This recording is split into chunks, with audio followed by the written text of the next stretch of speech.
All right, folks, here we go. Another model review. This is the Gemini 200 versus the In-Flight 200. United new livery 737-800 with scimitars. Bottom line up front is both of these models are worth the price you pay for them. They are very accurate models. Gemini and In-Flight did amazing jobs with this particular model. I think they knew they had to nail this one correct because with the new United livery, it's the first one that either company released, and I think they knew they had to get it right, and I think they both kind of did. I'll pick out a couple little differences. All in all, my preference is on the In-Flight 200 one, and I'll tell you, there's only a couple reasons why it gets the nod, not necessarily for maybe details, but mostly for how In-Flight has done their mold. All right, so Gemini. The Gemini 200 version is a really nice 737-800. Okay, it's got the scimitar winglets, it's got the new United livery, and it has every detail that I think that they could realistically put on their model for what they sell it for. Scimitars are really nicely shaped, engines are nicely shaped, all the printed on graphics are really nice. The tail blends really nicely from the dark blue to the light blue. And again, Gemini does a really good 737 mold, and they continue that legacy. In-Flight, this is the first time I've had the In-Flight 200 737 with the scimitars. The other 737 that they've released since they've done their new mold that I have is their American TWA Heritage jet. That's another good jet that's got the standard winglets and no sat dome. So this is the first time I got to see an In-Flight 200 sat dome, and between the two, In-Flight definitely has the better one of those.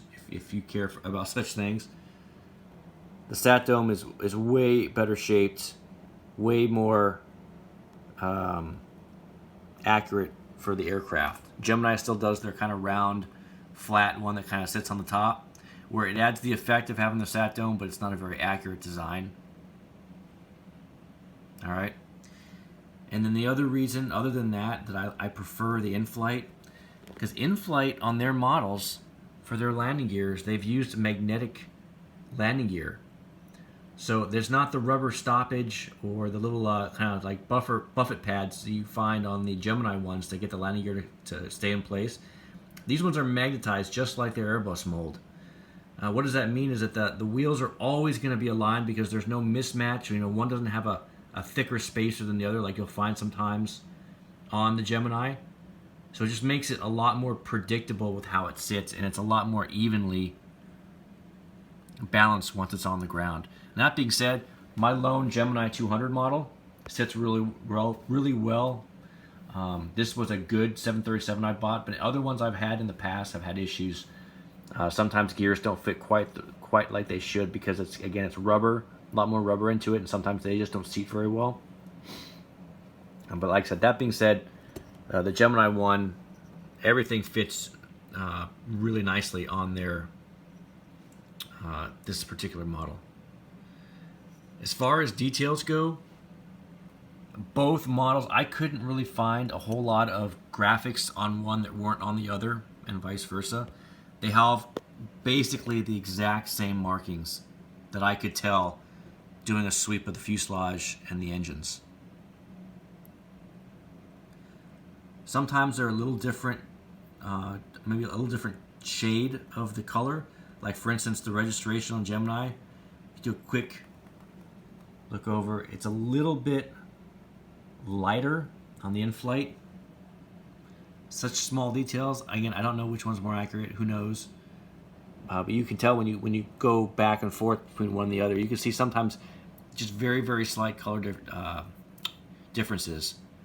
But if you're just looking at the model straight up without the other one right next to it, you would never notice that. Again, this is the Gemini, and then the In-Flight. And the only one thing I did notice that was not as good on the Gemini that's on the In-Flight that the Gemini did was the tail. When you get really close into the tail, you can see The in-flight one is on the right. You can kind of see the transitions from the dark blue to the light blue, kind of like that diagonal line that goes across. It's not a straight fade.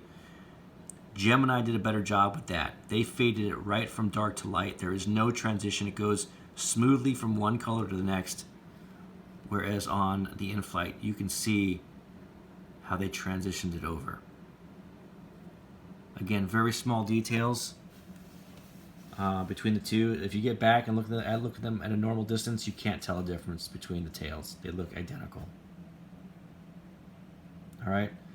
Hope this helped you. Either one, great model. In-flight is a little more expensive. You'll pay about $85 usually for the in-flight one, and you pay typically about $73 or so for the Gemini. So if that factors into it at all, Gemini is the cheaper way to go. And again, both models, outstanding models. Nice job, Gemini and in-flight. All right, talk to you guys next time.